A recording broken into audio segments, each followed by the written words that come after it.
भाई बस एक सवाल, क्या अट्रैक्शन सिर्फ लुक्स में डिपेंड करता है? कभी ये नोटिस किया है कि एक एवरेज लड़का हॉट लड़कियों के साथ घूम रहा है और एक हैंडसम लड़का उन लड़कियों के पीछे भाग रहा है? ऐसा क्या है? क्योंकि ये अट्रैक्शन के साइंस की वजह से है। और आज हम इस वीडियो में बताएंगे कि लड़कियां कैसे चूज करते, क्या चीजें उन्हें रिपेल करते और कैसे हम अपने लाइफस्टाइल को बदल सकते हैं जिससे कि अट्रैक्शन नेचुरली आए हमारे अंदर। पहले हम बात करते वो गलतियां जो 90% लड़के कर रहे हैं और फिर बोलते लड़कियां समझना ही मुश्किल है। तो आज हम इसके बारे में अभी बात करते। सबसे पहला, attraction is equal to looks.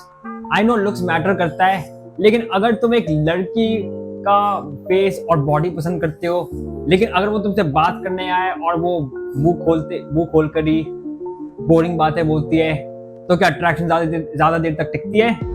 वैसे ही लुक्स एक एंट्री टिकट है हमारे लिए। सोच कर देखो, एक लड़की को तुम बैडली जानते हो बट तुम उसके लिए फ्लावर्स, गिफ्ट्स और सारे फेवर्स कर रहे हो। ये जेनरोसिटी नहीं, ये डेस्परेशन है। और desperation is equal to low value. पैसा, कार, जॉब, हाँ ये रिस्पेक्ट दिलाता है, लेकिन अट्रैक्शन नहीं दिलाता। अगर ये बात सही में सच नहीं होती और ये झूठ होती जो मैं अभी बोल रहा हूँ, तो हर एक रिच ऑकवर्ड बंदे के पास अनलिमिटेड ऑप्शंस होते हैं लड़कियों के। मैं पहले उसका बेस्ट फ्रेंड बनूंगा, फिर मैं उसको अपनी फीलिंग्स बताऊंगा। भाई ये नेटफ्लिक्स मूवी का प्लॉट है जो मैंने अभी बोला। ये रियल लाइफ की अगर बात करें तो ज्यादातर लोग ऐसी फ्रेंड जोन हो जाते हैं। तुम दोनों को क्रिकेट पसंद है तो इसका मतलब ये नहीं है कि अट्रैक्शन सही में होता है। लेकिन अगर अट्रैक्शन है तो हॉबीज या फिर कॉमन इंटरेस्ट एक बूस्टर है, लेकिन अगर नहीं है तो हॉबीज से कुछ नहीं होगा। अगर ये सब चीजें काम नहीं करती तो अट्रैक्शन किस चीज से बनती है? अब यहाँ से वीडियो इंटरेस्टिंग बनने वाली है। लड़कियां दो तरह के गाइज से रिपेल होती है। पहला वाला नाइस गाइज, क्योंकि नीडीनेस उनका हर एक्शन वैलिडेशन के लिए हो। दूसरा सप्लीकेशन, मैं तुम्हारे लिए सब कुछ कर दूंगा वाला एटीट्यूड। तीसरा सोशल स्टुपिडिटी, माने पब्लिक के सामने उसका नाम खराब कर देना और उसकी डिग्निटी को इग्नोर करना। दूसरा एसहोल्स, क्योंकि अनट्रस्टवर्दी। अगर लड़की को लगे कि तुम रिलायबल नहीं हो तो वो अपने आप को इमोशनली इन्वेस्ट ही नहीं करेगी। और प्योर हुकअप एजेंडा, क्योंकि उनका वाइब बस एक ही चीज कहता है कि मुझे बस एक ही चीज चाहिए। लड़कियां एक चीज के लिए सेंसिटिव होती है, एजेंडाज। अगर उनको लगे कि तुम्हारा एजेंडा उनके खिलाफ है तो वो इंस्टेंटली टर्न ऑफ हो जाती है। चलो अब एक लेवल और गहरा जाते हैं, क्योंकि अट्रैक्शन एक साइकोलॉजिकल और एवोल्यूशनरी प्रोसेस है। लड़कियां अपने दिमाग में दो स्ट्रेटजीज लेके घूमती है। पहला, बेस्ट जीन्स। लड़कियों को स्ट्रॉन्ग डोमिनेंट लड़के चाहिए जो अपने बच्चों को बेस्ट जीन्स पास कर सके। दूसरा, स्टेबिलिटी, माने वो कमिटमेंट दे सके अपने फैमिली को और जिससे कि फैमिली स्टेबल हो सके। प्रॉब्लम ये है कि ये दो क्वालिटीज एक ही बंदे में पाना थोड़ा मुश्किल है। इसलिए लड़कियां कभी सेटल करती है, कभी बैड बॉय के पीछे चलती है, या समटाइम्स वो अपने दिमाग लगा के दो स्ट्रैटेजीज अपना लेती है। यही वजह है कि एक लड़की एक बैड बॉय के पीछे भागती है, माने एक अल्फा टाइप गाय के पीछे वो अट्रैक्टेड फील करती है, और बट वो एक और बंदा चूज करती है शादी के लिए। समझे? अब एक सवाल, लड़कियां डिफरेंशिएट कैसे करती है कि कौन सही में हाई वैल्यू है और कौन प्रिटेंड करने की कोशिश कर रहा है? Answer, honest signals. ये ऐसे सिग्नल्स होते हैं जिनको फेक करना बहुत मुश्किल होता है। जैसे कैसे शिट टेस्ट को आप हैंडल करते, अपनी फिजिकल फिटनेस और रिस्क टेकिंग या कॉस्टली इन्वेस्टमेंट्स जो सिर्फ हाई वैल्यू लोग अफोर्ड कर सकते हैं। तो इसका मतलब क्या है?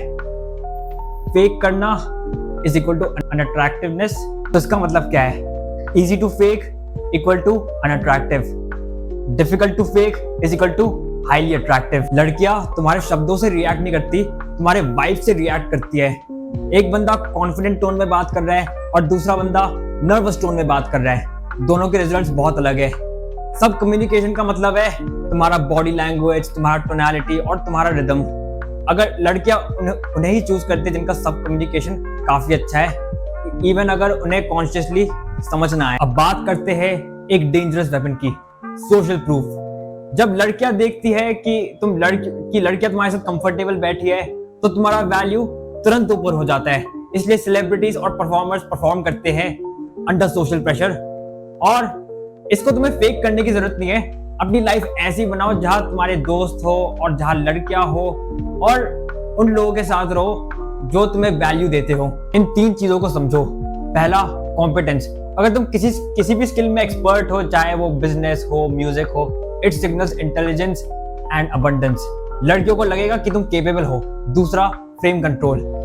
कैसे तुम अपने फ्रेम को रख के चलते हो। जैसे अगर कोई लड़की कोई ऑफेंसिव सा शिट टेस्ट थ्रो करती है और अगर हम डिफेंसिव हो जाते हैं तो लड़की के हाथ में वो फ्रेम जाता है। लेकिन अगर हम उस पर चिल रिएक्शन देके कुछ रिस्पॉन्ड करेंगे तो फ्रेम हमारे हाथ में। तीसरा, एस्केलेशन।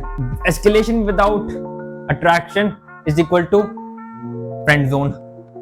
एस्केलेशन के लिए आपको स्लोली लीड करना पड़ेगा, जैसे टच, आई कांटेक्ट, इंटीमेसी के साथ।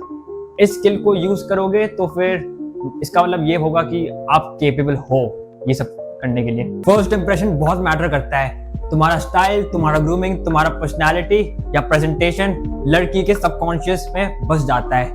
और अगर तुम लड़की के सोशल सर्कल के साथ अलाइन करते हो तो तुम्हें इंस्टेंटली एक्सेप्टेंस मिलता है, नहीं तो तुम्हें डबल मेहनत करनी पड़ती है। Simple, dress, groom and carry yourself the way that matches the women you want. Psychology का एक हैक, जब लड़की तुम्हारे लिए छोटे छोटे कमिटमेंट्स करती है, जैसे तुम्हें कॉम्प्लीमेंट्स देती है, तुम्हारे साथ ज्यादा टाइम स्पेंड करती है, तो इससे ये जस्टिफाई होता है या फिर ये लड़की जस्टिफाई करती है कि हाँ, मैं इस लड़के को पसंद करती हूँ। और इसलिए स्मॉल इन्वेस्टमेंट्स ह्यूज इम्पैक्ट डालती है। और ये मैनिपुलेशन नहीं, that's just how human psychology works. तो भाई, अट्रैक्शन का डीकोडेड फॉर्मूला सिंपल है। ये किसी लुक्स, पैसे या कोई रैंडम ट्रिक से नहीं आता। ये आता है जब तुम खुद को हाई वैल्यू बनाते हो, जो कॉन्फिडेंट, कॉम्पिटेंट, सोशली प्रूव्ड और ऑथेंटिक होता है।